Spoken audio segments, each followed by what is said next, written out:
Everyone, I hope you guys are working hard. I hope you guys are studying hard. I hope you guys are prepared.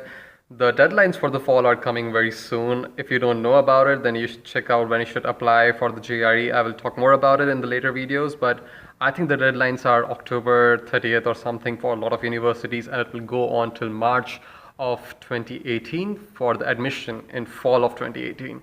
If you don't know the concept of the fall and spring, I will make another video for that, but if you're in a hurry and the deadline is there and you are applying for fall admission 2018, you should check this out. Today we are going to talk about the cost involved in MS in USA. I will tell you my story today about how much I spent on my education, how I did it. When you plan to study abroad, there are a lot of things involved. For example, you start with the exams. The exams cost around 150 to 200 bucks each.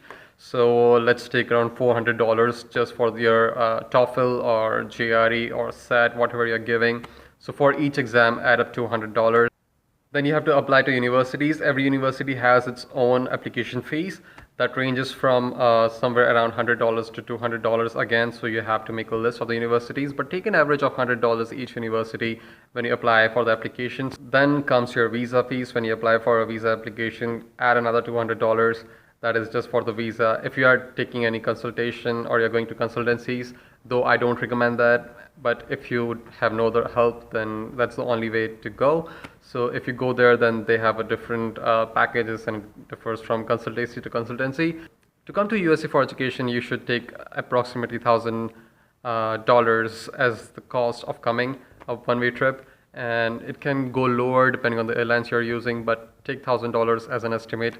Now let's talk about the cost of living in USA. I have been living in Los Angeles, California for the last 4 years, and I can talk about that, but I will give you an approximate average for other cities and other states. You should expect the cost of living to be around somewhere around $1,000 a month.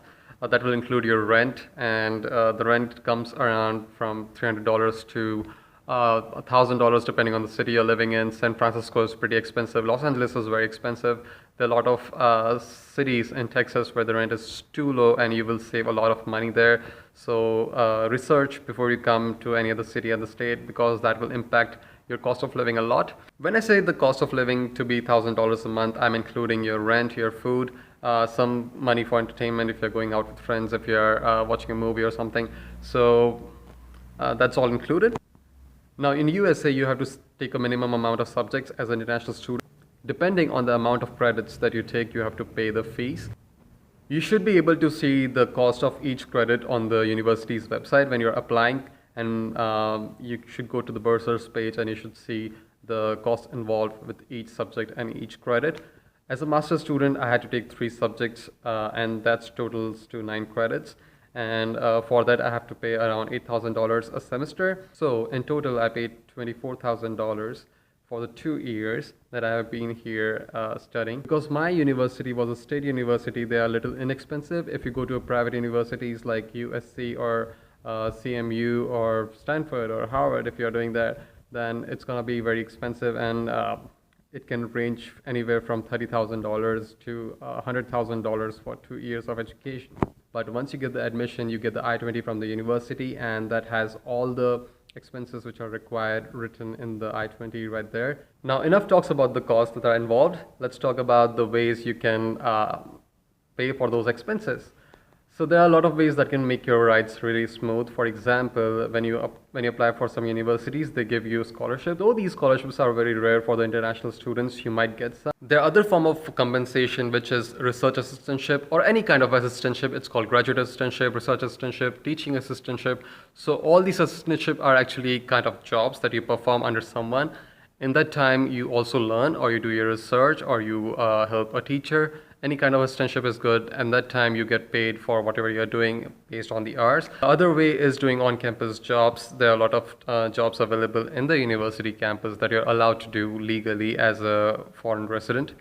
After you complete 9 months or 1 year, let's say, because 1 year academic year is generally equal to 9 months. After you do that, you are eligible for CPT, which is curriculum practical training, which is which is curriculum practical training. And once you have that training eligibility, you can go and work for any other company. You can apply for internships. And last thing I will talk about is the bank loan. To be honest, I don't believe in the loans, and that's the worst thing you can do, because after you graduate, you will have to pay 10% on your bank loans, which is a huge amount of money. When you think about $30,000 or $60,000, the 10% comes out to be $6,000, and that is annual percentage, and not it's compounding. So it can grow big anytime, and you are not sure about your job prospects after you come here. Check out my other video if you want to know about what job prospects are here in MSN USA. But you shouldn't depend on those things, and you should take a calculated risk of what you're doing. To tell you my story, I came here, my parents helped me financially when I came here for the start. So they paid for my exams, for my flight tickets, etc., etc. Once I reached here, I had a job in the university at the bookstore. So I was working there on weekend, like on the weekends and the weekdays. And I was paying my own rent and my own expenses, which were cost of living. But my parents paid for the first year of my university. After the first year, I got a chance to do internship with Google Summer of Code. So I got some money from there, and then I also had research assistantship at the university. So all the two things that I did in summer helped me pay for my later education. And in the last semester, I already got a job with the company, and I was able to pay off all my education expenses without any problems. So that was a good experience. That was smooth. And I think I was lucky that time. And there were some students who didn't got those on-campus jobs, or a job just after graduating, or a job or internship in between. So do not depend on that, but there are good chances that you're going to get internships in the jobs. So you should be fine there. I did took a bank loan for the I-20 amount. I did that because I just wanted to make sure that there is something behind me in case I had no other choices. But I didn't use that bank loan, and I just used a very small amount of it so that the loan doesn't get closed. And once I had the money for my last semester, I repaid those very small amount, which was like 50,000 rupees. I just paid it back all in, and I was good. And just to give you an idea of the percentage that you have to pay on the loans, for the 50,000 rupees amount, I had to pay 80,000 rupees, which is 20,000 right there. So, and that wasn't even a year. So you understand the power of compounding. So I hope this video helped you. I hope you are working hard. Keep asking your questions. Your questions are the one which will make me make another video. If you have a lot of questions, just ask. Don't be shy. There are a lot of people who are here to help you. Help each other. When you see any comments on the videos, comment back, reply back, whatever you know, share it with everyone.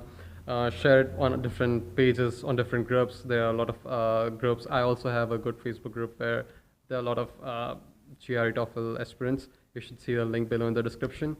And as always, when I end the video, I tell you about my other YouTube channel, which is Holly Cowboy. You should see a link right there and in the description. So go to that channel, check it out, subscribe there. I'll really appreciate it if you subscribe to that channel and help me get some good subscriber count.